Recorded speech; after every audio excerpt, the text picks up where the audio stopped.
In figure QA and PB are perpendicular. இந்த ஃபிகரில் என்ன சொல்கிறாங்க, QAயும் PBயும் பர்பண்டிகுலர்னு சொல்கிறாங்க டு AB. அதாவது என்ன பண்ணுறாங்க, ஒரு லைன் இப்படி இருக்குது, இந்த லைனுக்கு பர்பண்டிகுலராக இப்படி Z மாதிரி ஒன்று வரைஞ்சிருக்காங்க. ஸோ இந்த ஆங்கிளும் அண்ட்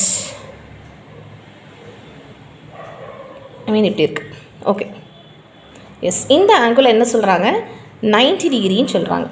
ஓகே, நெக்ஸ்ட் என்ன பண்ணுறாங்க, இப்படி ஜாயின் பண்ணியிருக்காங்க, அதே போல் இங்கே ஜாயின் பண்ணியிருக்காங்க. சரி, இப்போது ஆங்கிள் சொல்லிட்டாங்க, பர்பண்டிகுலர்னு சொல்லியாச்சு.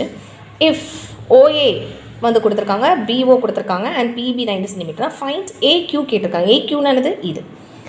இப்போ நல்லா பார்த்துக்கணும், நமக்கு என்ன தெரியுது, ஆங்கிள் QAO ட்ரையாங்கிள்னு பார்த்தா என்ன வரும், இது ஒரு ட்ரையாங்கிள், அப்புறமா என்னது, இது ஒரு ட்ரையாங்கிள். கரெக்டாக? அப்போ ஆங்கிள் QAOவும் is equal to angle OPB, ரெண்டுமே எவ்வளவு, 90 டிகிரின்னு கொடுத்துட்டாங்க. எஸ்.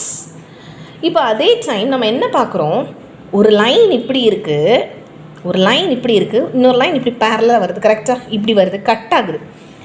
அப்போ நம்ம என்ன பார்த்துருப்போம், இந்த ஆங்கிளும் ஈக்குவல்னு பார்த்துருப்போம்.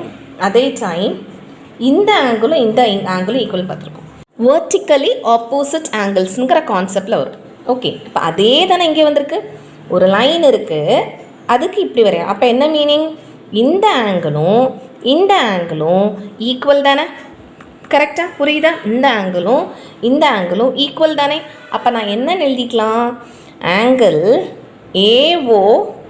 AOQவும் ஆங்கிள் BOQ ரெண்டுமே ஈக்குவல்னு சொல்லிக்கலாமா? எஸ். அப்போ இது என்ன வந்துடும், AA சிமெட்ரின்னு வந்துடும். ஓகே, AA சிமெட்ரினா நெக்ஸ்ட் என்ன பண்ணிக்கலாம், நம்ம எல்லா ஆங்கிள்ஸுமே வந்து எல்லா சைட்ஸும் ப்ரொப்போர்ஷனல்ங்கிற கான்செப்டில் வந்துடும். ஸோ இப்போ நல்லா பார்த்துக்கோங்க, இந்த ட்ரையாங்கிள் எப்படி இருக்குது, இப்படி இருக்குது. கரெக்டாக? இங்கே தான் இது AQ, இங்கே O இருக்குது. சரியா? இங்கே எப்படி இருக்குது, இந்த ட்ரையாங்கிள் இருக்குது, O மாறவே கூடாது, OP. இந்த பியை நான் அப்படி மேலே போடுறேன்னா எனக்கு ட்ரையாங்கிள் இப்படி தானே கிடைக்கும், B. அப்போ இது 90 டிகிரின்னு கிடைக்கும். இந்த ரெண்டு ஆங்கிளும் ஈக்குவல்னு இருக்குது. புரியுதா? இந்த ரெண்டு ஆங்கிள். இப்போது இதுவும் ஆங்கிள் ஈக்குவல்னா நம்ம என்ன எழுதிக்கலாம், QAயும் OBயும் ப்ரொப்போர்ஷன் போட்டுக்கலாம். இப்போ எப்படி இருக்குது, இதுவும் ப்ரொப்போர்ஷனுங்கிறதுனால நான் என்னோடய ஆங்கிள்ஸ் எப்படி எழுதணும், OA divided by OB அப்படி தான் எழுத முடியும், which is equal to OQ divided by OP, which is equal to QA divided by PBன்னு எழுத முடியும். சரியா?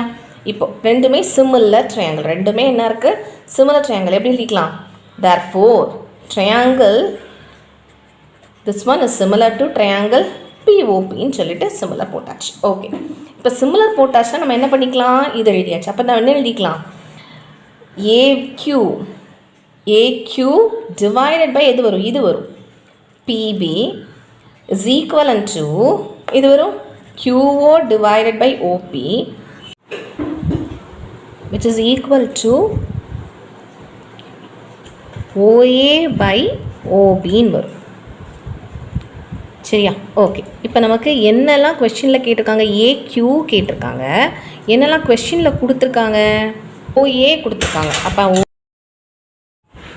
அடுத்து OB கொடுத்துருக்காங்க, நெக்ஸ்ட்டு PB கொடுத்துருக்காங்க. அப்போ நான் என்ன பண்ணிக்கணும், இந்த ரிலேஷன் தான் நான் எடுத்துக்கணும். கரெக்டாக? அப்போது AQ by BP is equal to OA by OB. நமக்கு AQ தானே வேணும். அப்போ AQங்கிறது என்னது, OA by OB into BP. சரி, இப்போ OA எவ்வளவு, 10. ஸோ 10 divided by OB எவ்வளவு, 6 into BP எவ்வளவு, 9. அப்போ எவ்வளவு, 90 by 6. What is 90 by 60? 15. So எல்லாமே இங்கே சென்டிமீட்டரில் கொடுத்ததுனால நான் என்ன பண்ணிக்கலாம், சென்டிமீட்டர் எழுதிக்கலாம். So AQ is equal to what, 15 centimeter.